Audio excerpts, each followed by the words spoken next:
बाद जब वो नहीं जा रही, अब देखो कितनी अच्छी बात है, 3 दिन बाद जब वो पद्मावती वापस लौट करके नहीं गई तो श्री जयदेव महाप्रभु ने मन में विचार किया कि ये इसकी जिद नहीं है, ये श्री जगन्नाथ प्रभु अपना अधिकार दिखा रहे हैं मुझको कि देखो मेरा तुम पर कितना अधिकार है, मैं जिससे चाहूंगा तुमको उससे ब्याह करना ही पड़ेगा।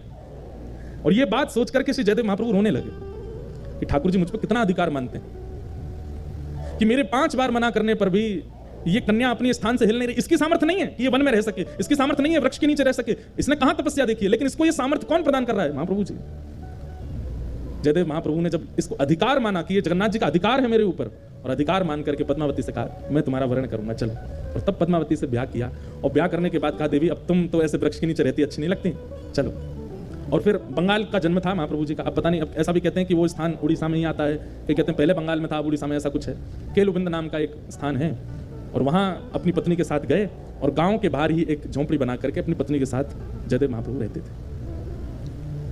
अब ठाकुर श्री जगन्नाथ जी को शांति पड़ी, यहाँ अब ठीक है झोंपड़ी में रहता है, अब कम से कम धूप वर्षा सर्दी गर्मी जीव जंतुओं से सुरक्षित तो है, कोई दिक्कत नहीं। महाप्रभु जी ने, जयदेव महाप्रभु महाकाव्य गीत गोविंद की रचना की।